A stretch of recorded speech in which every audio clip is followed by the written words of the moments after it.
Hello दोस्तों, UPPCS और RO के प्रैक्टिस सेट में आप सभी का स्वागत है। इसमें हम आज देखते हैं जीएस के महत्वपूर्ण क्वेश्चंस। तो देखो, पहला क्वेश्चन है इसमें कि मैक्सिको में जाकाटेकास राज्य प्रसिद्ध है। जो मैक्सिको का जाकाटेकास राज्य है वो किसके उत्पादन के लिए प्रसिद्ध है? तो देखो, सभी को पता ही होगा इस बारे में तो कि मैक्सिको जो है दुनिया में सबसे अधिक चांदी का उत्पादन करता है। विश्व में सबसे अधिक चांदी उत्पादन कहाँ पर किया जाता है? तो मैक्सिको में। और ये जाकाटेकास जो राज्य है ये भी चांदी के उत्पादन के लिए ही प्रसिद्ध है। तो इसका जवाब तो हो जाएगा ऑप्शन बी।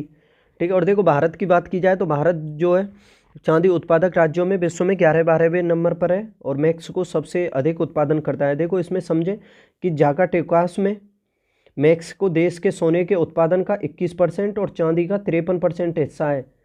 यानी जब मैक्सिको में चांदी का उत्पादन किया जाता है और सोने का भी किया जाता है तो उसमें से संपूर्ण मैक्सिको के सोने के उत्पादन में तो जाकाटेकास का 21% का हिस्सा है और चांदी में 53.2% का हिस्सा है। और दुनिया में सबसे बड़ी चांदी की खदानों में से 2 वर्तमान जाकाटेकास में संचालित हैं।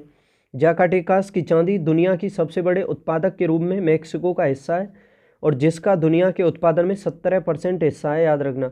और राज्य खनिज संपदा में समृद्ध है। इसमें सीसा, जस्ता और तांबा ये भी हैं। इसके अलावा जैसे चांदी और सोने का तो किया ही जाता है, इसके अलावा इसमें सीसा, जस्ता और तांबा का भी उत्पादन किया जाता है। अब देखो, जो दूसरा क्वेश्चन है, स्थगन प्रस्ताव के लिए कितने सदस्यों के समर्थन की आवश्यकता होती है? जब स्थगन प्रस्ताव लाया जाता है तो उसके लिए कितने सदस्यों का समर्थन होना चाहिए? 50, 60, 30 या 40?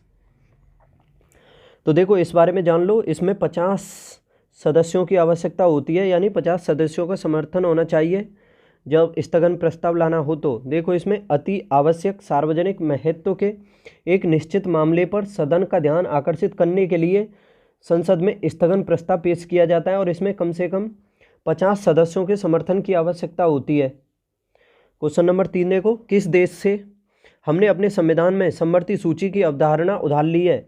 समवर्ती सूची की अवधारणा, देखो सूचियों के बारे में जो अनुसूची जो 7वीं दी हुई है उसमें सूचियों के बारे में शक्तियों का विभाजन किया गया है। जैसे एक है संघ सूची, एक है राज्य सूची, एक है समवर्ती सूची। देखो, ये जो संघ सूची है इस पर कानून संघ के द्वारा बनाया जाता है, राज्य सूची पर राज्य के द्वारा, और समवर्ती सूची पर दोनों संयुक्त रूप से कानून बनाते हैं। ठीक है। तो ये जो समवर्ती की अवधारणा है ये ली गई है ऑस्ट्रेलिया के संविधान से। तो ऑप्शन ए इसका सही हो जाएगा। ऑस्ट्रेलिया से हमने समवर्ती सूची, व्यापार, वाणिज्य और समागम की स्वतंत्रता, इसके अलावा संसद के दोनों सदनों के संयुक्त बैठक की अवधारणाएं ली हैं। ये सभी ऑस्ट्रेलिया के संविधान से ली गई हैं। समवर्ती सूची, व्यापार, वाणिज्य और समागम की स्वतंत्रता, इसके अलावा संसद के दोनों सदनों की संयुक्त बैठक भी। देखो, संयुक्त बैठक इसका उल्लेख है आर्टिकल 108 में। जब किसी विधेयक पर कोई यानी सामान्य विधेयक पर जब मतभेद हो जाता है तो उसके लिए आहूत करते हैं राष्ट्रपति संयुक्त बैठक को। और देखो, संयुक्त बैठक जो है ना तो संविधान संशोधन विधेयक पर हो सकती है ना धन विधेयक पर हो सकती है। देखो, हमने जापान से कानून द्वारा स्थापित प्रक्रिया की अवधारणा को उधार लिया है। कानून के संविधान से जापान के संविधान से कानून द्वारा स्थापित प्रक्रिया को लिया है। फ्रांस से ली गई है गणतंत्र प्रस्तावना में स्वतंत्रता, समानता और बंधुत्व। यानी फ्रांस के संविधान से क्या ली गई है? देखो, प्रस्तावना में स्वतंत्रता, समानता और बंधुत्व के आदर्श और गणतंत्र, ये फ्रांस के संविधान से। और जर्मनी से हमने आपातकाल के दौरान मौलिक अधिकारों के निलंबन की अवधारणा को लिया है जर्मनी से। मूल अधिकार सबसे महत्वपूर्ण है, कहाँ से लिए हैं? यूएसए से, यानी अमेरिका से। और राज्य के नीति निर्देशक तत्व ये आयरलैंड से लिए गए हैं। और एक चीज़ याद रखना, जो भारत का संविधान है उसका 70% हिस्सा जो 1935 का भारत शासन अधिनियम है उससे लिया गया है। नेक्स्ट देखते हैं, भारत में वन्यजीव पशु को निम्नलिखित में से कौन सा अधिनियम संरक्षण प्रदान करता है? वन्यजीव पशु को निम्नलिखित में से कौन सा संरक्षण अधिनियम संरक्षण प्रदान करता है? कौन सा अधिनियम है? तो देखो, पहले तो आप इन ऑप्शनों को ऐसे समझ लो कि वन्यजीव पशु संरक्षण अधिनियम 1972, पर्यावरण संरक्षण अधिनियम ये इम्पोर्टेंट हो जाता है 1986 का है, वन संरक्षण अधिनियम 1980, जैव विविधता अधिनियम ये 2002 का है। तो इसमें ये पूछा है कि कौन सा वन्यजीव पशु के लिए संरक्षण प्रदान करता है। तो देखो इसका सही जवाब हो जाएगा ऑप्शन ए। ये जो वन्यजीव पशु संरक्षण अधिनियम है 1972 का, ये प्रदान करता है पशुओं को संरक्षण। देखो वन्यजीव पशु संरक्षण अधिनियम 1972 भारत की संसद का एक अधिनियम है जो पौधों और जानवरों की प्रजातियों के संरक्षण के लिए लागू किया गया है। और अधिनियम सहायक या आकस्मिक चिकित्सा से संबंधित मामलों में जंगली जानवरों, पक्षियों और पौधों को सुरक्षा प्रदान करता है और ये पूरे भारत में विस्तृत है, यानी पूरे भारत में ये फैला हुआ है। क्वेश्चन नंबर 5 है, मानव विकास सूचकांक यानी HDI निम्नलिखित में से किस पर बल देता है? देखो काफ़ी अच्छा क्वेश्चन है ये। मानव विकास सूचकांक यानी HDI ह्यूमन डेवलपमेंट इंडेक्स ये निम्नलिखित में से किस पर बल नहीं देता है? तो देखो इसमें शिक्षा, वो जो जीवन स्तर है इस पर भी ये बल देता है, स्वास्थ्य पर भी देता है और शिक्षा पर। लेकिन ये जो ऑप्शन बी में दिया हुआ है केवल आर्थिक विकास पर, इस पर यह बल नहीं देता है। तो देखो इसको HDI यानी ह्यूमन डेवलपमेंट इंडेक्स के बारे में बता दूं, ये जो कॉन्सेप्ट आया था ये 1990 में दिया गया था। कब? 1990 में एक पाकिस्तान के व्यक्ति हुए महबूब उल हक उनके द्वारा दिया गया था। और इसमें 3 फैक्टर हैं, शिक्षा का स्तर, स्वास्थ्य सुविधाएं और प्रति व्यक्ति आय। याद रखना, शिक्षा का स्तर और आपका स्वास्थ्य सुविधाएं और प्रति व्यक्ति आय। लेकिन इसमें जो ऑप्शन बी है ये नहीं है, ये गलत हो जाता है।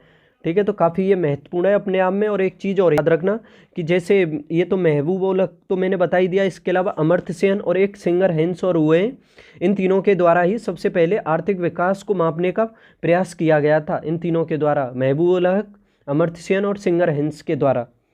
अब देखते हैं इसमें कुछ मानव विकास सूचकांक के प्रमुख आयामों। एक, लंबा और स्वस्थ जीवन, जानकार होना और सभ्य जीवन स्तर में औसत उपलब्धि का सार। तो इसे इतना मत समझना जो मैंने बताया, शिक्षा का स्तर, स्वास्थ्य सुविधाएं और प्रति व्यक्ति आय, इन तीन चीज़ों को ही याद कर लेना आप।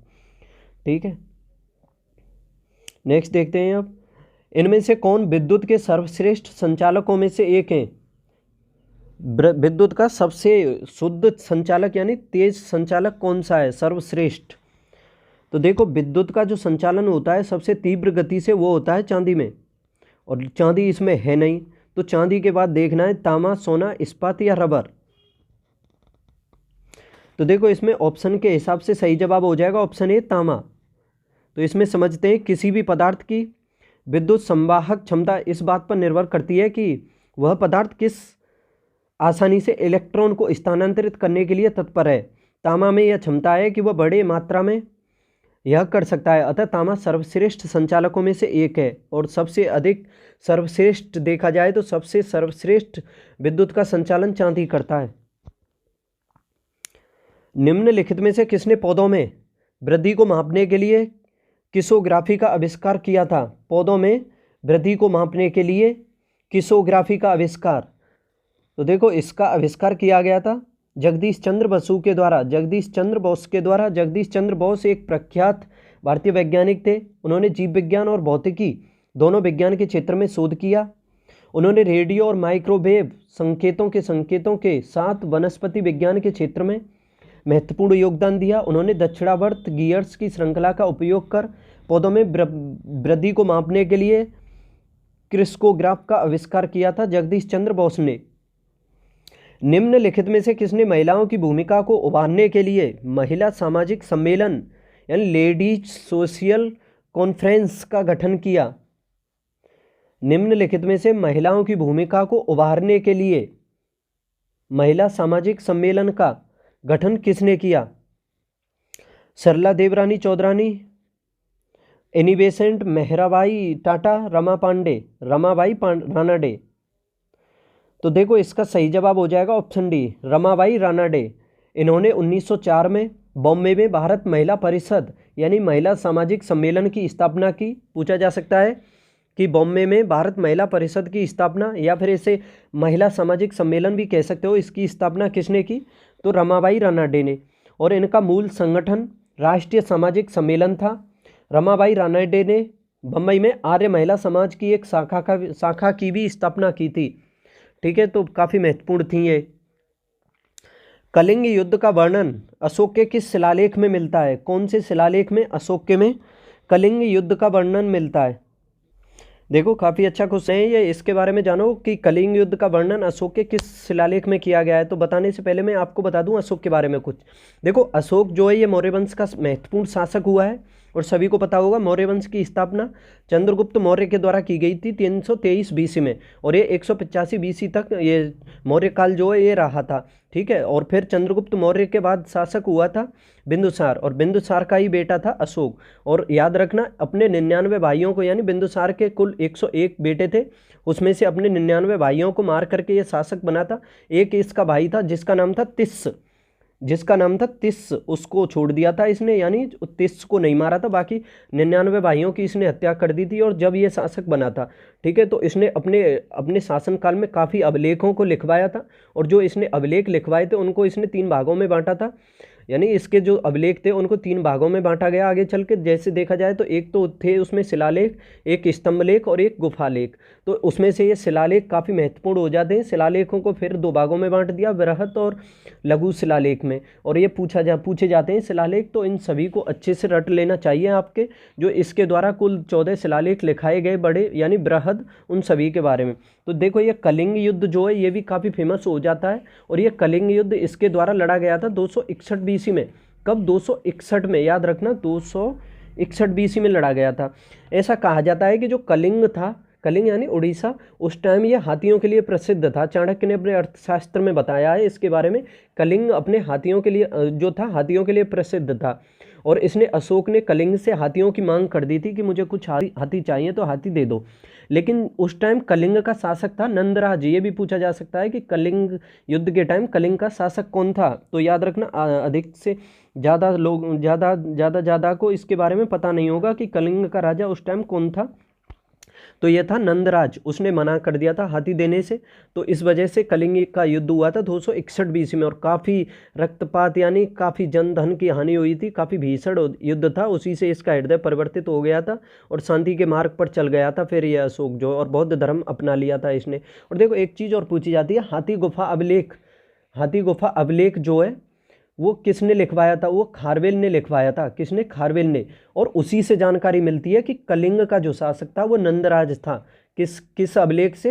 हाथी गुफा अभिलेख से जानकारी मिलती है, जिसको खारवेल ने लिखवाया कि कलिंग का शासक नंदराज था और बौद्ध धर्म अशोक ने अपना लिया था। तो काफ़ी ये सब कुछ जो जानकारियाँ हैं अशोक के बारे में महत्वपूर्ण हो जाती हैं।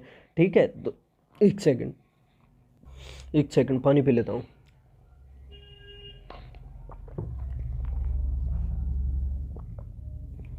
तो देखो एक नज़र इसके शिलालेखों के बारे में भी मोटे रूप से मान लें कि जैसे पहला शिलालेख था इसका, उसमें इसने तीन बातों को कहा था। एक बात तो इसने कहा था कि अपनी जनता को यह अपनी संतान के समान मानेगा। दूसरी बात में इसने पशु बलि को प्रतिबंधित किया था। तीसरी बात में इसने वन्यजीव संरक्षण की बात कही थी, और हिरण और मोर को मार करके जो पकाने की प्रथा थी उसको भी इसने प्रतिबंधित किया था पहले शिलालेख में। ठीक है, फिर इसके बाद दूसरा शिलालेख है इसका, उसमें इसने जनता के लिए कल्याणकारी कार्यक्रम चलाने के बारे में कहा। उसमें मानव एवं पशु चिकित्सा का भी प्रबंध कराया। और देखो चेर, चोल और जो पांड्य राजवंश हुए उन सभी के बारे में भी इसने इसमें लिखवाया, जैसे पशु एवं चिकित्सा उनका प्रबंध किया उन सभी के लिए। तो काफ़ी महत्वपूर्ण हो जाता है दूसरा शिलालेख भी। और देखो एक था इसका तीसरा शिलालेख, तीसरे के बारे में भी बता दूं, उसमें इसने ब्राह्मणों के सम्मान के लिए और महामाद्यों की नियुक्ति की थी। तीसरे शिलालेख में ब्राह्मणों से संबंधित था, और तीसरे में ही इसने माता पिता की देखभाल और अलभ्य की शिक्षा दी थी। और देखो चौथा शिलालेख हो जाता है, वो भी काफ़ी महत्वपूर्ण है। चौथे में इसके द्वारा अहिंसा का पालन करने की बात कही गई है, और जैसे कि मित्र और उसके संबंधियों द्वारा जो दुर्व्यवहार न करना था उसके बारे में भी। और पांचवा जो शिलालेख है उसमें इसने अपने शासनकाल के दौरान देखा जाए तो 14वें वर्ष में धर्मांधियों की नियुक्ति की थी, जिनका कार्य था कि धर्म का प्रचार प्रसार करना। और जो छठा शिलालेख है उसमें इसने कहा था कि मैं चाहे कैसी भी स्थिति में क्यों ना रहूं, मुझे जनता की बात जो है, यानी जनता से संबंधित जो कोई भी घटना होती है उसकी जानकारी मुझे तुरंत मिलनी चाहिए, और अब मैं जो कार्य करूंगा जनता के लिए कार्य करूंगा, और यह मेरा पहला कर्तव्य होगा। ये कहा था इसने 6वें शिलालेख में।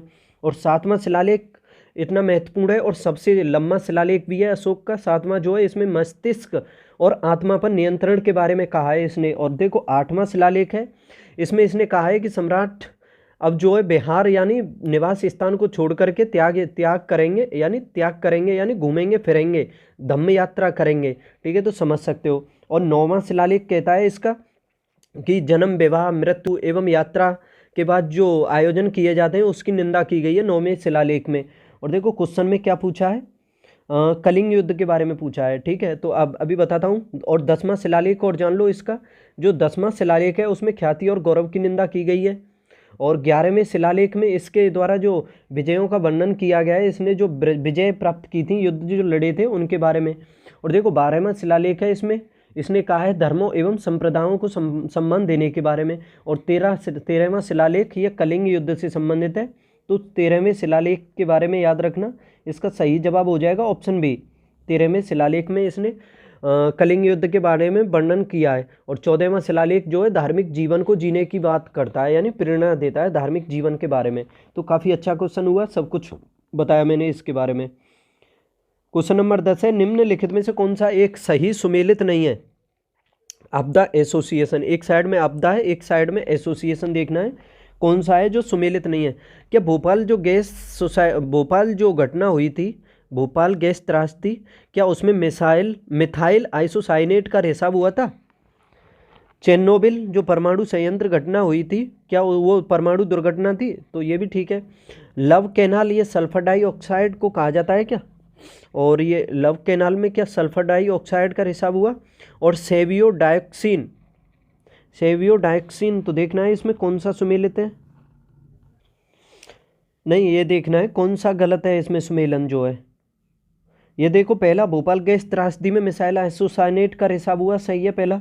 चेरनोबिल परमाणु दुर्घटना है, ये भी ठीक है। लेकिन ये जो लव कैनाल है, ये सल्फर डाइऑक्साइड, ये इससे संबंधित नहीं है। तो इसके बारे में जानो कि love canal Niagara Falls New York के निकट स्थित है, जो 70 एकड़ के लैंडफिल के स्थान के रूप में कुख्यात है, जो 1970 के दशक में एक विशाल पर्यावरणीय आपदा का स्थल बन गया था। और जहरीले रसायनों के डंपिंग के दशकों ने सैकड़ों निवासियों के स्वास्थ्य को नुकसान पहुंचाया है। तो बाकी सभी सही है, यही गलत है लव कैनाल जो है। अब देखते हैं, भारतीय, चीन और अफगानिस्तान, तीन देशों के मध्य कौन सा पर्वतीय दर्रा है? भारत, चीन और अफगानिस्तान के मध्य मिंटका पास, खारदुंगला, काराटेंगला या अगिल दर्रा? काफ़ी अच्छा क्वेश्चन है। भारत, चीन और अफगानिस्तान, तीन देशों के मध्य में कौन सा दर्रा है? मिंटका पास, खारदुंगला, काराटेगला, अगिल्ला। तो अगिल दर्रा। तो देखते हैं, अब देखो मिंटका दर्रा, यानी जो ये मिंटका दर्रा है, भारत, चीन और अफगानिस्तान के मध्य में स्थित है। तीनों देशों के मध्य में कौन सा है? मिंटका पास। देखो इसमें मिंटका दर्रा पश्चिमी हिमालय में एक दर्रा है, यह कश्मीर और चीन को जोड़ता है।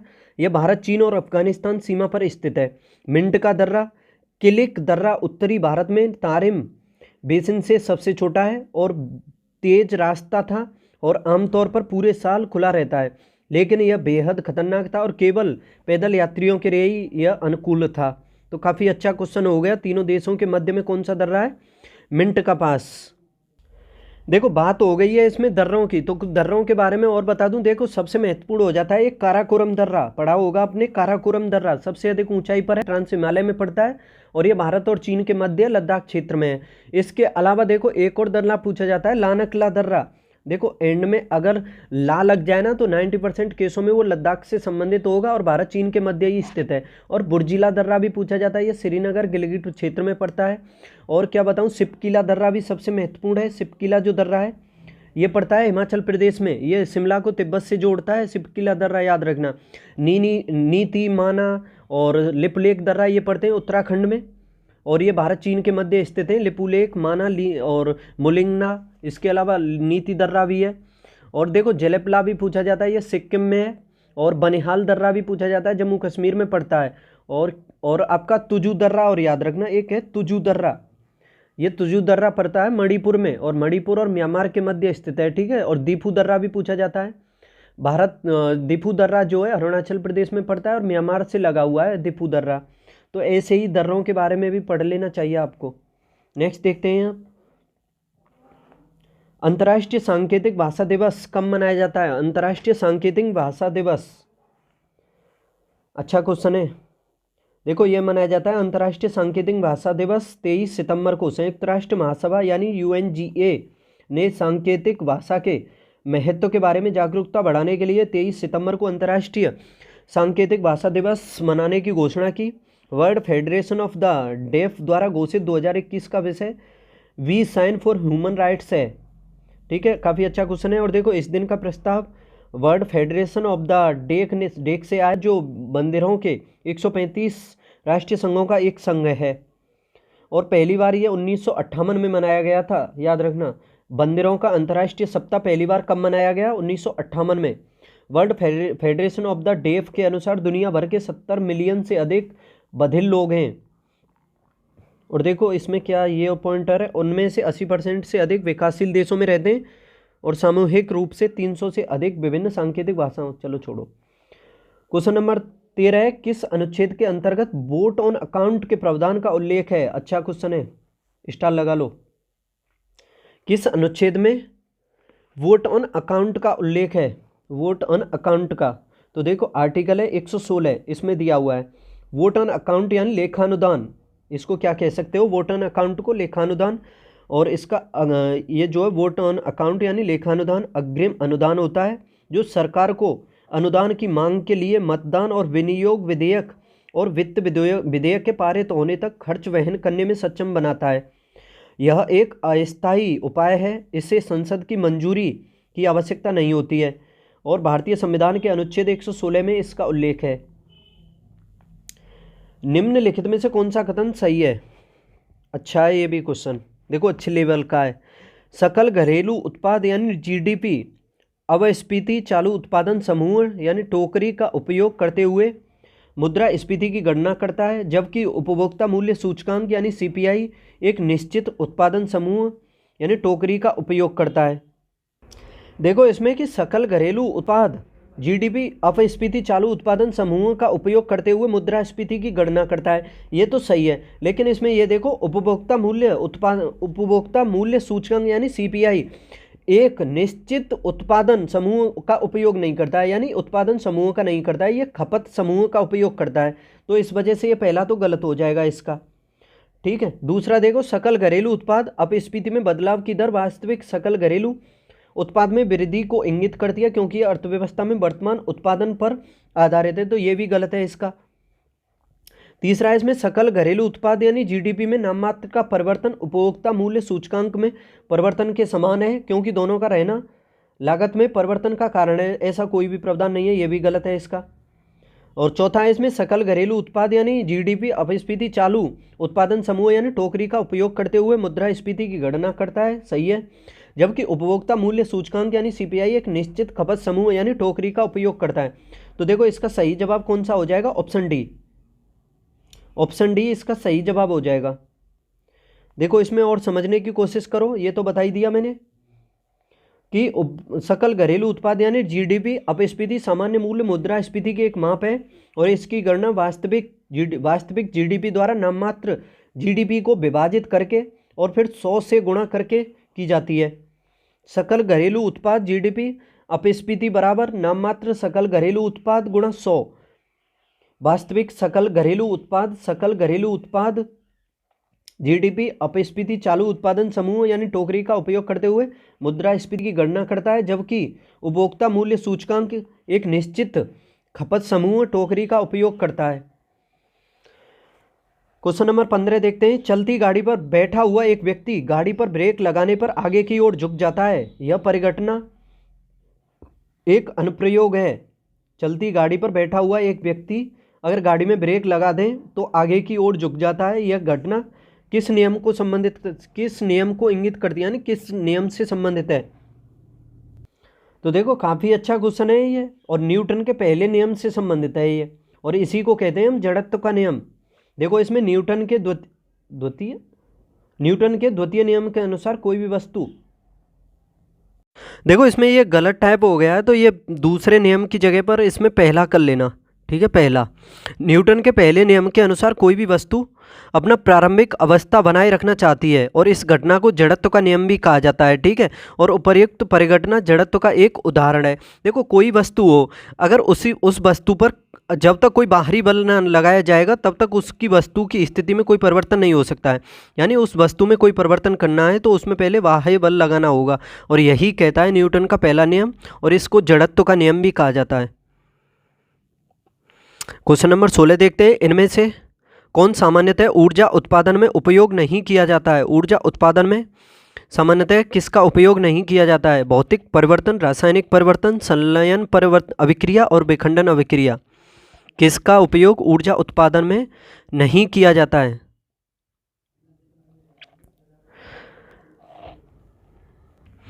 तो देखो करने की कोशिश करें कि रासायनिक अभिक्रिया से भी ऊर्जा का उत्पादन किया जाता है,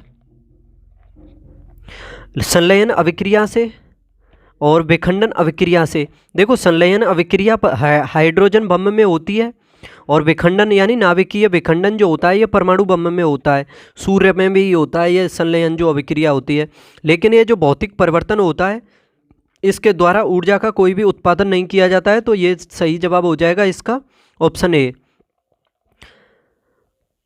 नेक्स्ट देखते हैं, रोटा वायरस टीके का उपयोग किस बीमारी को रोकने के लिए किया जाता है? रोटा वायरस किस बीमारी के टीके के लिए किया जाता है? रोटा वायरस का उपयोग। देखो काफी अच्छा क्वेश्चन है, रोटा वायरस टीके का उपयोग किस बीमारी के लिए किया जाता है? तो ये रोटा वायरस का उपयोग किया जाता है डायरिया के लिए। और देखो पोलियो का टीका भी है, पोलियो का टीका बनाया था जॉन साल्क ने, और रेबीज का टीका बनाया था लुई पास्चर ने, और चेचक का एडवर्ड जेनन ने, याद रखना इन सभी को भी। देखो इसमें रोटा वायरस टीका रोटा वायरस संक्रमण से बचाने के लिए उपयोग किया जाने वाला एक टीका है जो छोटे बच्चों में गंभीर दस्त यानी डायरिया का प्रमुख कारण होता है। रोटा वायरस टीके विकासशील देशों में गंभीर दस्त के 15 से 34% और विकसित देशों में 37 से 96% गंभीर दस्त को रोकते हैं। नेक्स्ट देखो, किसके अनुसार भारतीय स्वतंत्रता संघर्ष की उत्पत्ति अंग्रेजी शिक्षित मध्यम वर्ग और 1905 में शुरू हुए बंग भंग आंदोलन से शुरू हुई? भारतीय स्वतंत्रता संघर्ष की उत्पत्ति अंग्रेजी शिक्षित मध्यम वर्ग और 1905 में शुरू हुए बंग भंग आंदोलन से शुरू हुई थी। किसके अनुसार हुई थी भारतीय स्वतंत्रता संघर्ष की उत्पत्ति? अंग्रेजी शिक्षित मध्यम वर्ग और 1905 में शुरू हुए बंग भंग आंदोलन से। तो देखो इसके बारे में कहा था रमेश चंद्र मजूमदार के अनुसार भारतीय स्वतंत्रता संग्राम का मूल अंग्रेजी शिक्षित भारतीय मध्यम वर्ग है, और स्वतंत्रता संग्राम की शुरुआत वर्ष 1905 में बंग भंग आंदोलन के साथ हुई। स्वतंत्रता संग्राम पर उनके विचार उनकी पुस्तक history of the freedom movement in India से प्राप्त हुए हैं। देखो ये रमेश चंद्र मजूमदार की पुस्तक है history of the freedom movement in India, और ये स्वामी विवेकानंद और रामकृष्ण परमहंस से भी प्रभावित थे, याद रखना। बादल निर्माण प्रतिफल है, बादल का जो निर्माण होता है ये किसका प्रतिफल होता है? समतापीय प्रक्रिया का, रुदोष्म प्रक्रिया का, अवक्षयण का, या आइसोहेलाइन प्रक्रिया का? बादलों का निर्माण किसके फलस्वरूप होता है? तो देखो ये रुदोष्म प्रक्रिया का फलस्वरूप प्रक्रम होता है। ये जो बादल होते हैं, रुदोष्म प्रक्रिया एक ऐसी प्रक्रिया है जिसमें तंत्र और इसके पर्यावरण के बीच ऊष्मा का कोई लेन देन नहीं होता है। इस प्रक्रिया में तंत्र अपनी ऊष्मा का उपयोग इस प्रक्रिया में तंत्र अपनी ऊष्मा का उपयोग ऊपरी वातावरण के कम घनत्व वाले क्षेत्र में अनुकूलित करने के उद्देश्य से अपने आप को फैलाने में करता है, और बादलों का निर्माण इसी प्रक्रिया से होता है। यानी किस प्रक्रिया से? रुदोष्म प्रक्रिया से बादलों का निर्माण होता है। इनमें से कौन अपक्षरण का एक उदाहरण है? अपक्षरण का उदाहरण कौन सा है? डोलाइन, यारडांग, अपपर्णन, समुद्री गुफा। तो देखो अपक्षरण का उदाहरण है अपपर्णन। अपचयन एक ऐसी विघटनकारी प्रक्रिया है किसी गतिशील माध्यम के अनुपस्थिति में होती है, और अपपर्णन ताप और दबाव का प्रतिफल है। अन्य सभी विकल्प गतिशील माध्यम के कारण होती हैं। ठीक है, तो देखो इसमें ये अपक्षरण का एक उदाहरण कौन सा है? इसमें अपपर्णन, और बाकी जो अपपर्णन की उसकी गतिशील माध्यम से होती हैं बाकी जो प्रक्रिया होती हैं जो चरण की जो होती हैं। निम्नलिखित में कौन सा प्रश्न निम्नलिखित उत्तर के लिए पूछा जाता है? तारांकित प्रश्न, अतारांकित प्रश्न, ए और बी दोनों। देखो संसद में किस तरह के प्रश्न पूछे जाते हैं, ये जो समितियां जो होती हैं उसी हिसाब से आपने पढ़े होंगे। देखो इसमें आपको मैं संक्षेप में बताता हूं कि जो संसद की जो प्रक्रिया चलती है उसका उल्लेख है आर्टिकल 118 में। एक सेकंड, आर्टिकल 118 में, ठीक है। और इसमें प्रश्न पूछे जाते हैं। और देखो प्रश्नकाल का टाइम होता है संसद की बैठक में, पहला घंटा जो होता है 11 से 12 बजे तक का, वो होता है प्रश्नकाल का टाइम। और इसमें जो प्रश्न पूछे जाते हैं वो 3 प्रकार के पूछे जाते हैं। एक तो तारांकित प्रश्न पूछे जाते हैं, एक अतारांकित और एक अल्प सूचना वाले प्रश्न। जो तारांकित प्रश्न होते हैं उनमें उन पर तारा जो है अंकित होता है, और उसके जो प्रश्न होते हैं मौखिक होते हैं और आंसर भी मौखिक होते हैं। और इन पर अनुपूरक प्रश्न भी पूछे जा सकते हैं। याद रखना, जो तारांकित होते हैं उन पर अनुपूरक प्रश्न पूछे जा सकते हैं। लेकिन जो अतारांकित होते हैं, अतारांकित पर पहले तो इसके वर्ड में ही देख लो, अतारांकित यानी तारा अंकित नहीं होता है इनमें, और इनके जो प्रश्न पूछे जाते हैं वो लिखित रूप में पूछे जाते हैं, ठीक है। उसके ठीक तारांकित प्रश्न के ठीक विपरीत होता है, और इनके आंसर भी लिखित होते हैं, और अनुपूरक प्रश्न इन पर पूछे नहीं जा सकते हैं। पूरे प्रश्नकाल में एक महत्वपूर्ण पॉइंट और बता देता हूं मैं आपको कि पूरे प्रश्नकाल में अधिकतम 20 प्रश्न पूछे जा सकते हैं। कितने याद रख लेना, 20 से ज़्यादा नहीं पूछे जा सकते हैं। और अल्प सूचना वाले प्रश्नों के बारे में बता दूँ, यह प्रश्न जो होते हैं आकस्मिक घटनाओं से संबंधित होते हैं, और यह प्रश्न मौखिक होते हैं, और इनके आंसर भी मौखिक होते हैं। इन प्रश्नों को कम से कम 10 दिन के भीतर सूचना दे करके पूछा जा सकता है, और इन पर अनुपूरक प्रश्न पूछने की अनुमति लेनी होती है, याद रखना। तो देखो इसमें ये प्रश्नों के बारे में दिया है, तो किस तरह के प्रश्न पूछे जाते हैं, तारांकित अतारांकित। तो ऑप्शन में ए और बी दोनों सही हो जाएंगे। क्या पूछा है इसमें दोबारा, निम्नलिखित में से कौन सा प्रश्न लिखित उत्तर के लिए पूछा जाता है? तो बताया मैंने, लिखित उत्तर के लिए तो अतारांकित पूछा जाएगा। तारांकित तो मौखिक रूप में पूछा जाएगा, और आंसर भी मौखिक होगा उसका, ठीक है। ये सब कुछ मैंने बता ही दिया।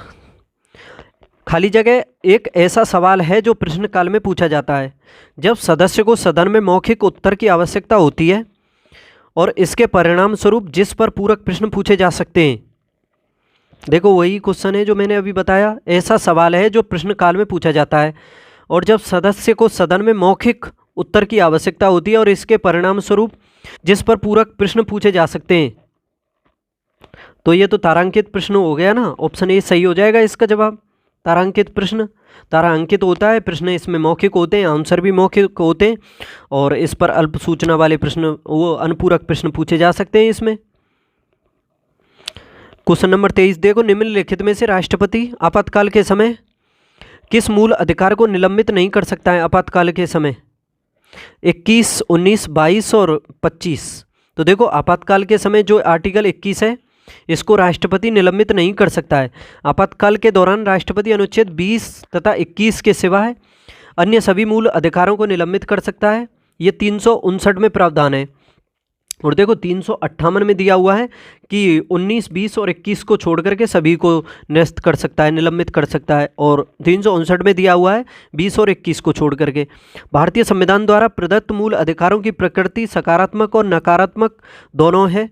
नागरिकों को दी गई स्वतंत्रता है, जैसे अनुच्छेद 19, अनुच्छेद 25, अनुच्छेद 28 तक सकारात्मक प्रकृति के मूल अधिकार हैं।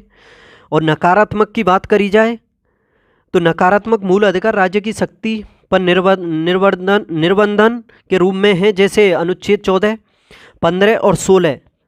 ये मूल अधिकार है नकारात्मक प्रकृति के, याद रखना। हाइड्रा में किस प्रकार का प्रजनन होता है? हाइड्रा में किस प्रकार का प्रजनन होता है? हाइड्रोफोबिया सब वर्ड सुना होगा, यानी जल से डर लगना। तो हाइड्रो का मतलब क्या होता है? जल। तो हाइड्रा में किस प्रकार का प्रजनन होता है? विखंडन, बंडिंग, बाइनरी विखंडन या जीवाणु गठन? तो देखो इसमें बंडिंग एक प्रकार का प्रजनन है जो हाइड्रा में होता है। यह एक प्रकार का अलैंगिक प्रजनन है जिसमें एक विशेष साइट पर कोश का विभाजन के कारण एक नया जीव विकसित होता है। हाइड्रा फाइलम निडारिया के छोटे ताजे पानी के जीवों का एक वंश है। याद रखना, हाइड्रा फाइलम निडारिया के छोटे ताजे पानी के जीवों का एक वंश है। अब है क्वेश्चन नंबर 25, निम्नलिखित में से किस जीव में दो कक्षीय हृदय पाया जाता है? दो कक्षीय हृदय, दो कक्षीय हृदय। तो देखो इस क्वेश्चन को कि किस जीव में दो कक्षीय हृदय होता है। तो देखो मनुष्य के बारे में बात करें तो मनुष्य में 4 कक्ष का हृदय होता है, 2 आनंद और 2 निलय होते हैं। इसके अलावा बात ये की जाए, ये समझ लो कि स्तनधारी और जो पक्षी होते हैं उनमें 4 कक्षीय हृदय होता है, 2 आनंद और 2 निलय। याद रखना, गौरैया पक्षी है तो इसमें भी 4, और ये बंदर है, बंदर में भी 4 ही होते हैं। याद रखना, चार कक्षीय हृदय होता है, बंदर का, गौरैया का, मनुष्य का, इसके अलावा स्तनधारी जो होते हैं सभी का, और पक्षियों का भी, जैसे 2 आनंद और 2 निलय होते हैं। लेकिन ये जो मछली है इसमें 2 कक्षीय हृदय होता है, 2 कक्षीय। और देखो इसमें कि 2 कक्षीय हृदय प्राथमिक परिसंचरण अंग का एक रूप होता है और मुख्य रूप से उन प्राणियों में पाया जाता है जो सांस लेने के लिए गिल्स का प्रयोग करते हैं। तो याद रखना, मछलियाँ जो होती हैं सांस लेने के लिए किसका प्रयोग करती हैं? गिल्स का। और मनुष्य किसका करते हैं? फेफड़े का। याद रखना, और यह मुख्य रूप से मछलियों में पाया जा रहा है। और मछली में रक्त प्रवाह के लिए एकल परिपथ होता है। ये भी क्वेश्चन नंबर 26 है, भिंडी पीत सिरा मोजेक बीमारी फैलने का माध्यम क्या है? भिंडी पीत सिरा मोजेक बीमारी फैलने का मुख्य कारण, ये यानी भिंडी पीत सिरा मोजेक जो बीमारी है ये किसकी वजह से, यानी इसका जो माध्यम है क्या है इसको फैलने का? तो देखो ये इसको फैलने का मुख्य कारण है कीट। भिंडी पीत सिरा मोजेक एक विषाणु जनित बीमारी है जो मोनोपार्टाइट बेगोमोवायरस के कारण होती है। यह वाइट फ्लाई द्वारा फैलता है। यह पहली बार 1924 में मुंबई, भारत और श्रीलंका में पाया गया था। यह भिंडी पीत सिरा मोजेक जो है विषाणु जनित बीमारी। और क्या इसमें, हाँ छोड़ो, एक पॉइंट, यह भारत में भिंडी के उत्पादन में प्रमुख प्रतिबंध है। क्वेश्चन नंबर 27, किस भारतीय क्रांतिकारी ने कहा था हमारा राष्ट्र एक वृक्ष की तरह है जिसका मूल तना स्वराज्य एवं स्वदेशी तथा बहिष्कार उसकी शाखाएं हैं? किस क्रांतिकारी के द्वारा यह कथन कहा गया कि हमारा राष्ट्र एक वृक्ष की तरह है और जिसका मूल तथा तना स्वराज है, जिसका मूल तना स्वराज है एवं स्वदेशी तथा बहिष्कार उसकी शाखाएं हैं? तो देखो ये कथन कहा था बाल गंगाधर तिलक ने। किसने? बाल गंगाधर तिलक ने। और इन्हीं को भारतीय अशांति का जनक भी कहा जाता है। देखो हमारा राष्ट्र एक वृक्ष की तरह है जिसका मूल तना स्वराज है एवं स्वदेशी तथा बहिष्कार इसकी शाखाएं हैं। ये बाल गंगाधर तिलक के द्वारा कहा गया। कोई स्वप्न नहीं होगा अगर मेरे बच्चे केवल उसी चीज़ और उसी के लिए संघर्ष करें जिसका अंत मुझे करने की उम्मीद है। तो ये अशफाक उल्लाह खान ने कहा था, कोई स्वप्न नहीं होगा अगर मेरे बच्चे केवल उसी चीज़ और उसी के लिए संघर्ष करें जिसका अंत मुझे करने की उम्मीद है। और बम और पिस्तौल से क्रांति नहीं होती है, क्रांति की तलवार विचारों के पत्थर पर तेज होती है। ये भगत सिंह के द्वारा कहा गया था। देखो ये मैं जो 4 कथन बता रहा हूँ आप सभी को, ये काफ़ी इंपॉर्टेंट हैं। इन सभी का स्क्रीनशॉट ले लो और अच्छे से घोट कर पी जाओ, ठीक है। भगत सिंह ने कहा था बम और पिस्तौल से क्रांति नहीं होती है, क्रांति की तलवार विचारों के पत्थर पर तेज होती है। और व्यक्ति की मृत्यु हो सकती है लेकिन उसके विचार उसकी मृत्यु के बाद 1000 जन्मों तक अवतरित रहेंगे। ये सुभाष चंद्र बोस ने कहा था। ये चारों कथन ही काफ़ी इंपॉर्टेंट हैं। निम्नलिखित में से झेलम नदी का प्राचीन नाम क्या था? झेलम का, तो देखो झेलम नदी का जो प्राचीन नाम था वो था बेतस्ता। झेलम का प्राचीन नाम क्या था? बेतस्ता। और अस्कनी किसका था? अस्कनी था चेनाब नदी का। और पुरुषणी ये भी पूछी जाती है, पुरुषणी किस नदी का नाम था? तो पुरुषणी था रावी नदी का नाम। और इसी पर लड़ा गया था दशराज का युद्ध, जो राजा सुदास और 10 राजाओं के मध्य लड़ा गया था और इसमें सुदास की विजय हुई थी। याद रखना झेलम नदी का प्राचीन नाम क्या था? बेतस्ता। तो इसका सही जवाब हो जाएगा ऑप्शन सी, बेतस्ता था इसका प्राचीन नाम जो था। और देखो प्रारंभ में आर्य सप्त सिंधु 7 नदियों की भूमि, यानी सप्त सिंधु का मतलब क्या है? 7 नदियों की भूमि के रूप में जाने वाली भूमि में रहते थे। 7 नदियों जो आपके सामने है, सिंधु यानी इंडस को ही कहा जाता है सिंधु, विपाशा यानी व्यास, वितस्ता झेलम, पुरुषणी रावी, अस्कनी चिनाब और सतुद्री सतलज और सरस्वती, ये सभी प्रमुख नदियां थीं। जैन ग्रंथ किस भाषा में लिखे गए? जैन ग्रंथ जो हैं, तो देखो जैन ग्रंथों के बारे में बात करें तो प्राकृत भाषा में लिखे गए थे जैन ग्रंथ, और पाली भाषा में बौद्ध ग्रंथ लिखे गए थे। फिर वो संस्कृत को भी अपनाया था उन्होंने। लेकिन जैन के बारे में बात करें तो जैन ग्रंथ प्राकृत भाषा में लिखे गए। अंततः 6वीं शताब्दी ईसा पूर्व में, 6वीं शताब्दी ईस्वी में गुजरात के वल्लभी में संस्कृत संकलित किए गए थे। उन्हें अंग कहा गया है। इसमें जैनियों की दार्शनिक अवधारणाएं भी शामिल हैं। अब देखो सूची फर्स्ट का सेकंड से मिलान करना है। कांडला, ये बंदरगाह दिए हुए हैं एक साइड में। मरमुगांव, देखो मरमुगांव, इसमें गांव यानी व आ रहा है, गोवा से समझ रहे होंगे, गांव तो गोवा से मिलेगा, ये गोवा में। कांडला गुजरात में पड़ता है। और मंगलौर बंदरगाह ये कहाँ पर है? कर्नाटक में। जैसे बेंगलोर कर्नाटक में, तो उसी हिसाब से आसान हो जाएगा। और कोचीन है केरल में। तो ए का तो हो जाएगा 2, बी का 1 हो जाएगा, सी का हो जाएगा 3 और डी का 4 हो जाएगा। 2 1 3 4, 2 1 3 4, तो इसका ऑप्शन भी सही है, 2 1 3 4।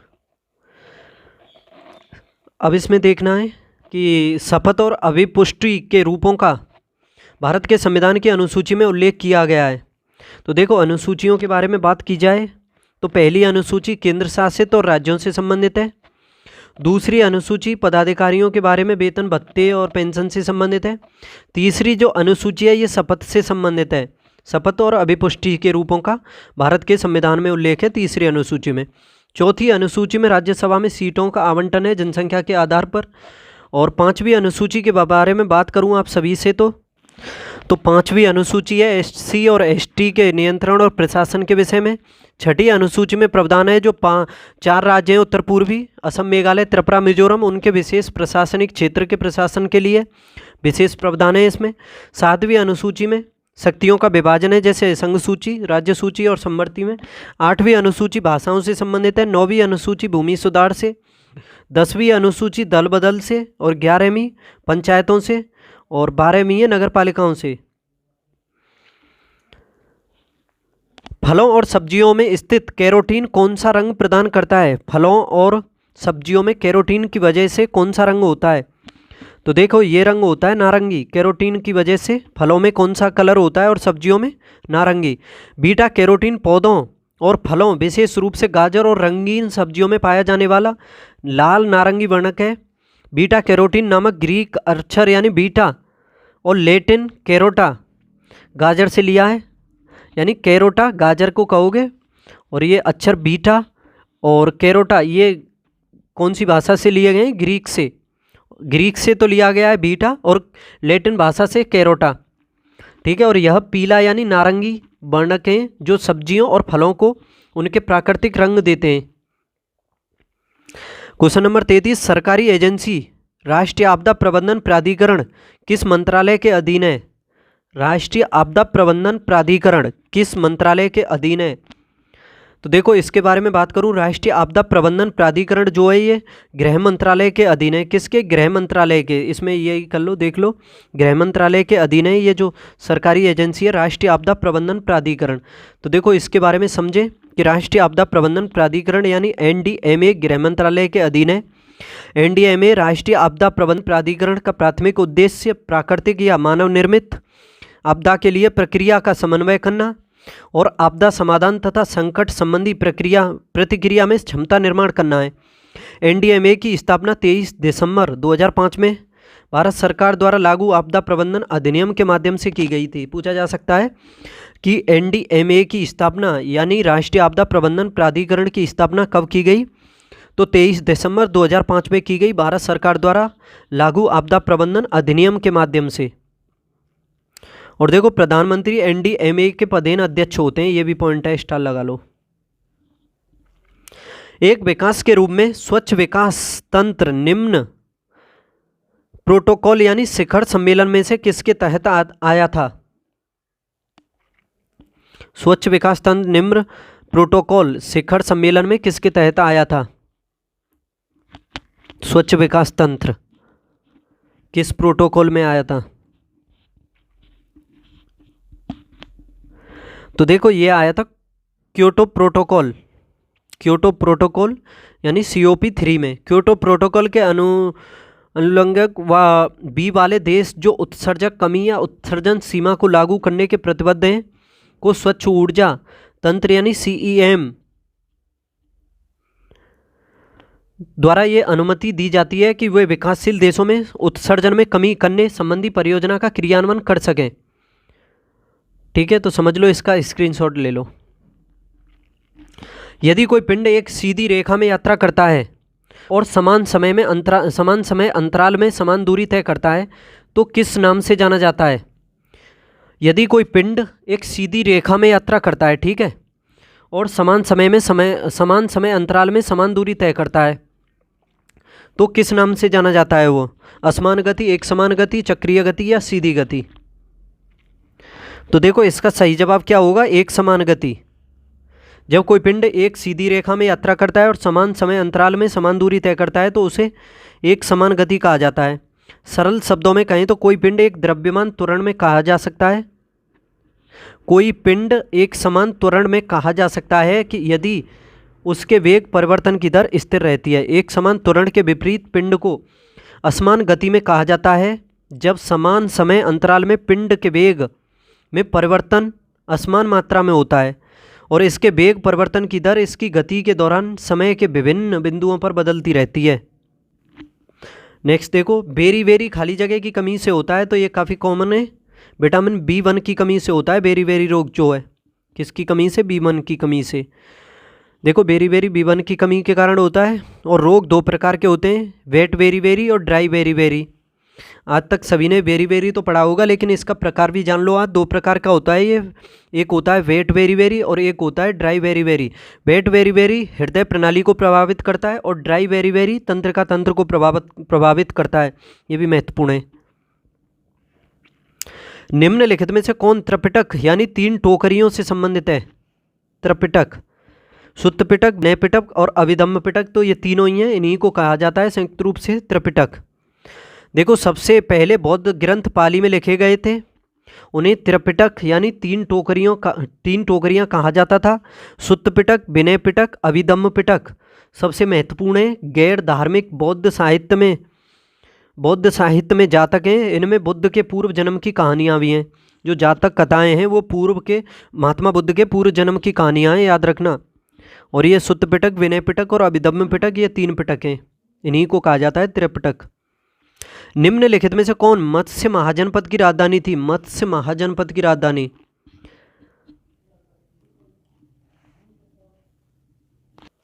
देखो काफ़ी अच्छा क्वेश्चन है। महाजनपदों के बारे में 1-2 क्वेश्चन पूछा ही जाता है सभी एग्जाम में। सबसे पहले देखो मथुरा किस जनपद की है? तो सूरसेन जनपद की राजधानी है, जो ब्रज का क्षेत्र है उस क्षेत्र से संबंधित है। ठीक है, सूरसेन की है ये, तो सूरसेन। हस्तिनापुर कहाँ की है? हस्तिनापुर है इंद्रप्रस्थ की। किसकी? इंद्रप्रस्थ की। काफ़ी फेमस ये भी जगह है। हस्तिनापुर जो राजधानी है वो इंद्रप्रस्थ की है, याद रखना। सॉरी, मैं इसको थोड़ा गलत बोल गया हूँ। ये जो कुरु महाजनपद हुआ था, ये दिल्ली और जो मेरठ का जो क्षेत्र है हरियाणा का स्पेशली देखा जाए तो उस क्षेत्र की यानी कुरु जनपद की राजधानी इंद्रप्रस्थ थी और ये उसी क्षेत्र से संबंधित है। और देखो विराटनगर, ये विराटनगर भी काफ़ी महत्वपूर्ण हो जाती है, तो इसके बारे में तो यही बता दिया मैंने। ये मत्स्य महाजनपद की राजधानी है विराटनगर। इसको कैसे याद कर सकते हो? देखो जो मत्स्य का मतलब होता है मछली, यानी मछली का ये पर्यायवाची हो जाता है मत्स्य जो है। और मछलियाँ काफ़ी बड़ी होती हैं, यानी व्हेल मछली के बारे में देखा होगा आपने, तो काफ़ी विराट होती है, तो उसी हिसाब से याद कर सकते हो। मत्स्य महाजनपद की राजधानी विराट है। कुशीनगर, ये कुशीनगर जो है मल्ल महाजनपद की राजधानी है। और इसको आप कैसे याद कर सकते हो कि जो मल्ल यानी पहलवान जो होते हैं, यानी मल्ल जो होते हैं वो कुश्ती लड़ते हैं। कुशी यानी कुश्ती लड़ते हैं। और पावापुरी भी इसी की राजधानी है, याद रखना। और देखो इसके अलावा पांचाल की बता दूं, पांचाल की अहिछत्र और काम्पिल्य। उसके अलावा बज्जी जनपद भी हुआ है, ये बिहार और जो नेपाल का क्षेत्र है उसकी विदेह और मिथिला है। और अवंती भी है, अवंती भी पूछी जाती है, तो अवंती की राजधानी है उज्जैन। उज्जैन का जो क्षेत्र है अवंती की राजधानी उज्जैन से लेकर के, उज्जैन भी है इसकी वैसे राजधानी, इसका जो क्षेत्र होता है ना वो उज्जैन से नर्मदा तक का क्षेत्र है। और इसकी एक राजधानी माहिष्मती भी है, उज्जैन भी है और माहिष्मती। उत्तरी तो उज्जैन है इसकी, दक्षिणी माहिष्मती। गांधार ये अफगानिस्तान का क्षेत्र पड़ता है। यानी कश्मीर जो क्षेत्र, वो जो गांधार का जो क्षेत्र, अफगानिस्तान का जो क्षेत्र है गांधार, उसी में पड़ता है और उसकी राजधानी है तक्षशिला। कम्बोज की हाटक और राजापुर। और देखो एक चीज़ याद रखना इसमें कि असमक जो महाजनपद है ना, असमक एकमात्र इन 16 महाजनपदों में ऐसा है जो दक्षिण भारत में पड़ता है, नर्मदा और गोदावरी के बीच में स्थित है और पोर्टल और पोटनी इसकी राजधानी है। ठीक है, तो सभी जनपदों को अच्छे से समझ लेना आप। अब देखते हैं क्वेश्चन नंबर 39। निम्नलिखित में से कौन दिल्ली सल्तनत के अधीन मुख्य न्यायिक अधिकारी था? न्यायिक अधिकारी को क्या कहा जाता था? तो देखो इसमें यह कहा जाता था काजी उल कुजत। काजी उल कुजत जो था, ये न्याय के मामले में काजी उल कुजत सर्वोच्च अधिकारी था। चूंकि बंदरगाह के लिए सभी मामलों में न्याय करना मुश्किल था, नहीं बादशाह के लिए, उसने मुस्लिम कानून के अनुसार न्याय करने के लिए काजी उल कुजुल को नियुक्त किया था। सल्तनत के मुख्य न्यायाधीश को काजी ए ममालिक कहा जाता था, जिसे काजी उल कुजुत के नाम से भी जाना जाता था न्यायाधीश को। ठीक है, तो काफ़ी महत्वपूर्ण हो जाता है ये भी। निम्न में कौन सा जल निकासी प्रणाली के पैटर्न का निर्धारक नहीं है? कौन सा है इसमें से जो जल निकासी प्रणाली के पैटर्न का निर्धारक नहीं है? समझो इसमें जल निकासी प्रणाली के लिए पैटर्न का निर्धारक कौन सा नहीं है। तो इसमें देखो क्षेत्र की जलवायु परिस्थितियां ये हैं इसके निर्धारण की, भूमिगत संरचना भी है, भूमि का ढलान भी है, लेकिन जल निकासी प्रणाली का स्रोत ये नहीं है। तो ऑप्शन बी तो इसका आंसर हो जाएगा। ठीक है, देखो इसमें ये तो बता ही दिया मैंने, अच्छी तरह से बने चैनलों के माध्यम से पानी के प्रवाह को जल निकासी के रूप में जाना जाता है और ऐसे चैनलों के नेटवर्क को जल निकासी प्रणाली कहा जाता है। किसी क्षेत्र का जल निकासी पैटर्न भूवैज्ञानिक समय अवधि, चट्टानों की प्रकृति, संरचना, स्थलाकृति, ढलान, पानी के प्रवाह की मात्रा और प्रवाह की आवधिकता का परिणाम है। राष्ट्रीय आपातकाल लागू रह सकता है। राष्ट्रीय आपातकाल कितने टाइम तक लागू रह सकता है? तो देखो काफ़ी अच्छा क्वेश्चन है। मैक्सिमम राष्ट्रपति शासन के बारे में बात की जाए तो वो 3 वर्ष तक रह सकता है, लेकिन ये राष्ट्रीय आपातकाल है जो आर्टिकल 352 में दिया हुआ है। राष्ट्रपति शासन है 356 में और वित्तीय आपातकाल है 360 में, जो कभी भी नहीं लगा है, अभी तक भारत में नहीं लगा है। ठीक है, तो याद रखें ये राष्ट्रीय आपातकाल है, ये भारत में अनिश्चित टाइम तक रह सकता है, इसका कोई टाइम नहीं है, इसको बार बार 6 महीने के हिसाब से बढ़ाया जा सकता है। देखो इसमें राष्ट्रीय आपातकाल जिसे राष्ट्रपति द्वारा घोषित किया जाता है, अनुच्छेद 352 के अनुसार 6 महीने के लिए संसद की मंजूरी के साथ अनिश्चितकालीन अवधि तक रह सकता है।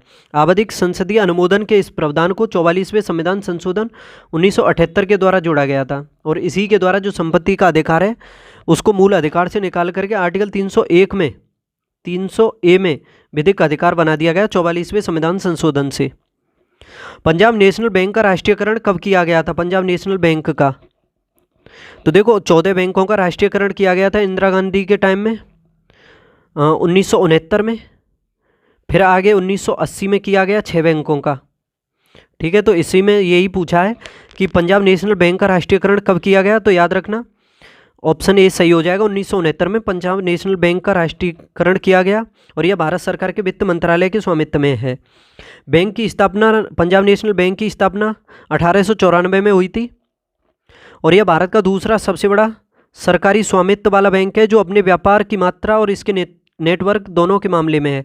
1969 में भारत सरकार द्वारा इसका राष्ट्रीयकरण किया गया था, तो ऑप्शन ए सही है इसका। निम्नलिखित में से कौन सा तमिलनाडु का राजकीय पशु है? तमिलनाडु का राजकीय पशु, तो देखो यह है तमिलनाडु का नीलगिरी तहर।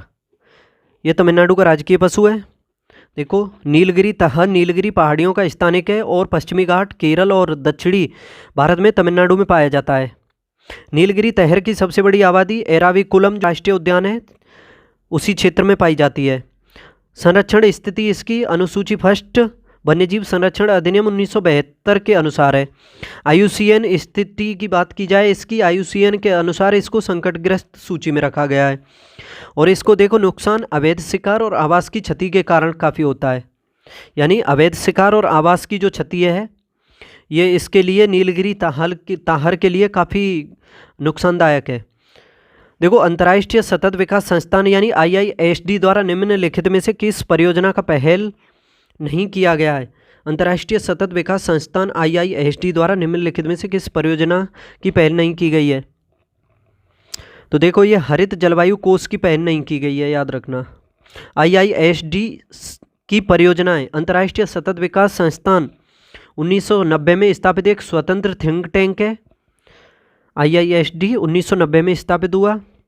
ठीक है, इतना ही समझ लो, काफ़ी है, छोड़ो इसे। निम्नलिखित में कौन सा जैवमंडल रिजर्व अधिकतम राज्यों के अंतर्गत आता है? कौन सा जैवमंडल रिजर्व है जो अधिकतम राज्यों के अंतर्गत आता है?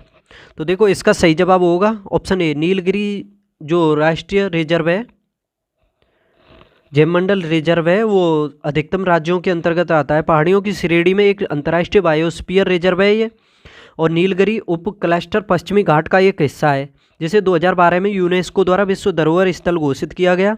इसमें अरालम, मधुमलाई, मुखुर्ती, नागरहोल, बांदीपुर और साइलेंट वैली, साथ ही वायनाड और सत्यमंगलम वन्यजीव अभ्यारण्य शामिल हैं इसमें, नीलगिरी में। और यह रिजर्व 2537.6 वर्ग किलोमीटर क्षेत्रफल में फैला हुआ है। कर्नाटक में 1527 वर्ग किलोमीटर क्षेत्र है इसका, केरल में 1455, ठीक है, और 5520 वर्ग किलोमीटर में फैला हुआ है ये। नहीं सॉरी, मैंने पहले बता दिया, तो ये 2537 तो तमिलनाडु में है इसका क्षेत्र, और पूर्ण रूप से इसका क्षेत्र है 5520 वर्ग किलोमीटर। यह नीलगिरी पठार के लगभग चारों ओर रिंग बनाता है, नीलगिरी पठार के। और अचानकमार अमरकंटक मध्य प्रदेश के अनूपपुर और डिंडोरी जिले में है, और इसका क्षेत्रफल है 3835.51 वर्ग किलोमीटर, छत्तीसगढ़ के बिलासपुर जिले में स्थित है। यानी ये फैला हुआ है मध्य प्रदेश और छत्तीसगढ़ दोनों में। अब देखो कैरोटीन खाली जगह में पाया जाता है। कैरोटीन किस में पाया जाता है? तो कैरोटीन के बारे में समझ लो, ये पाया जाता है गाजर में। कैरोटीन गाजर और कई अन्य पौधों की संरचनाओं में पाया जाने वाला नारंगी या लाल पौधावर्णक होता है। यह कई समावयवी के साथ एक टेरेपेनोइड हाइड्रोकार्बन है, जिसमें एक बीटा कैरोटीन आहार में विटामिन ए के पूर्ववर्ती के रूप में महत्वपूर्ण होती है, याद रखना। स्थानकवासी के प्रार्थना स्थल को कहा जाता है, क्या कहा जाता है स्थानकवासी के प्रार्थना स्थल को? तो देखो ये कहा जाता है स्थानकवासी 1653 में लवजी नामक व्यापारी द्वारा स्थापित श्वेतांबर जैन धर्म का एक संप्रदाय है। जैन धर्म का संप्रदाय ये। स्थानकवासी मूर्ति पूजा में विश्वास नहीं करते हैं, पॉइंट है, जैसे कि उनके पास मंदिर नहीं है, लेकिन स्थानक केवल प्रार्थना कक्ष जहां वे अपने धार्मिक व्रत त्योहार पर जाते हैं। ऐसा इसलिए क्योंकि यह संप्रदाय मानता है कि आत्मा की शुद्धि और निर्वाण यानी मोक्ष की प्राप्ति के लिए मूर्ति पूजा आवश्यक नहीं है। 48वां क्वेश्चन है। देखो दोस्तों, अगर आपको क्लास अच्छी लग रही हो, क्वेश्चन अच्छे समझ में आ रहे हो, डिटेल और सब कुछ यूजफुल लग रही हो आपको, तो चैनल को सब्सक्राइब करो और शेयर भी करो। और अगर आपको इसकी PDF चाहिए तो हमारा चैनल है, टेलीग्राम चैनल M2M क्लासेज नाम से, उसे आप ज्वाइन कर सकते हो, तो वहाँ पर मिल जाएगी आपको इसकी PDF। देखो अब इसके बारे में कि देसाई लियाकत समझौता के संदर्भ में निम्नलिखित में से कौन सा सही है? इसका समझौता यानी ये जो देसाई लियाकत समझौता जो है, इसके बारे में कौन सा सही है? तो देखो इसके बारे में सही है, ये केंद्र में अंतरिम सरकार के गठन हेतु एक प्रस्ताव। देसाई लियाकत समझौता जो है, ये केंद्र में अंतरिम सरकार के गठन हेतु एक प्रस्ताव है, ये सही है इसका। इसमें जाने कि कांग्रेस नेता भूलाभाई देसाई केंद्रीय मंत्रिमंडल में ही मुस्लिम लीग के उपनेता लियाकत अली खान से मिले तथा दोनों ने मिलकर केंद्र में अंतरिम सरकार के गठन हेतु एक प्रस्ताव तैयार किया था। इस प्रस्ताव में प्रावधान था कि अंतरिम सरकार में कांग्रेस तथा मुस्लिम लीग दोनों केंद्रीय विधानमंडल से अपने समान संख्या में सदस्यों को मनोनीत करेंगे। ठीक है, तो देखो स्क्रीनशॉट ले लो इसका। मालाबार तट निम्नलिखित में से किस वनस्पति से आच्छादित है? उष्णकटिबंधीय पर्णपाती, उष्णकटिबंधीय सदाबहार, मैंग्रोव, पहाड़ी वनस्पतियां। तो देखो ये जो मालाबार तट है, यहाँ पर वर्षा अधिक होती है, 200 सेंटीमीटर से अधिक ही वर्षा होती है, और जिस क्षेत्र में 200 सेंटीमीटर से अधिक वर्षा होगी वहाँ पाए जाएंगे उष्णकटिबंधीय सदाबहार वन। मालाबार तट पश्चिमी घाट पर स्थित है, और जून के महीने में मालाबार तट से शुरू होने वाले मानसून से उच्च वर्षा प्राप्त होती है, जो नवंबर में समाप्त होती है, और यह उष्णकटिबंधीय सदाबहार वन से आच्छादित है। आज का लास्ट क्वेश्चन है दोस्तों, कांगड़ा घाटी बीच स्थित है। कांगड़ा जो घाटी है वो कहाँ पर स्थित है? ये जो कांगड़ा घाटी है ये कहाँ स्थित है? तो देखो ये धौलाधर रेंज और ब्यास नदी के मध्य में स्थित है। घाटी कई बारहमासी धाराओं से भरी है, जो घाटी को सिंचित करती है। घाटी की औसत ऊंचाई 2000 फीट है। कौन सी घाटी? कांगड़ा घाटी, याद रखना। कांगड़ा घाटी एक नती लम्ब घाटी है और धौलाधर रेंज से ब्यास नदी के दक्षिण तक फैली है। धौलाधर सफ़ेद पर्वत की सबसे ऊंची चोटी है, याद रखना, और चंबा के बीच की सीमा को चिन्हित करती है। 15,956 फीट यानी 4,863 मीटर तक पहुंचती है। पर्वतमाला की चोटी के बारे में बात करें तो लगभग 13,000 फीट यानी 4,000 मीटर की ऊंचाई पर है। जो पर्वतमाला की चोटियां लगभग 13,000 फीट यानी 4,000 मीटर की ऊंचाई पर हैं, जिसके तल से नीचे की पहाड़ियों के बीच की कोई ऊंचाई पहाड़ी नहीं है, याद रखना। तो दोस्तों इस तरह से ये प्रैक्टिस सेट कंप्लीट होता है। 7 प्रैक्टिस सेट मैंने कंप्लीट कर लिए हैं आपके सामने, सभी प्लेलिस्ट में हैं। अगर पहले नहीं देखे हैं तो वो भी देख सकते हो। देखो, अगर आपको लगे कि थोड़ा मैं तेज़ यानी तेज़ वॉल्यूम तेज़ स्पीड से पढ़ाता हूँ तो आप स्पीड को स्लो करके भी देख सकते हो। अगर लगे आपका टाइम ज़्यादा लग रहा है तो तेज़ स्पीड करके भी देख सकते हो। ठीक है, सब कुछ आपके हाथों में है, इसमें सब कुछ सुविधाएं हैं, सब कुछ कर सकते हो। प्लेलिस्ट में जा करके देख सकते हो सभी को। अगर आपको पीडीएफ चाहिए तो टेलीग्राम में जा करके देख सकते हो, और चैनल को सब्सक्राइब कर लो अगर आपके लिए फ़ायदेमंद क्लास लगती हो तो। ठीक है, मैं आपसे कहूँगा कि काफ़ी इंपॉर्टेंट क्वेश्चन है इसमें, सब कुछ आपके यूजफुल है, सब कुछ आपके फ़ायदेमंद होंगे एग्जाम में, देखना। तो अब अगले प्रैक्टिस सेट में मिलते हैं, प्रैक्टिस सेट नंबर 8 लेकर के आएंगे जल्दी। तब तक पढ़ते रहो, बाय।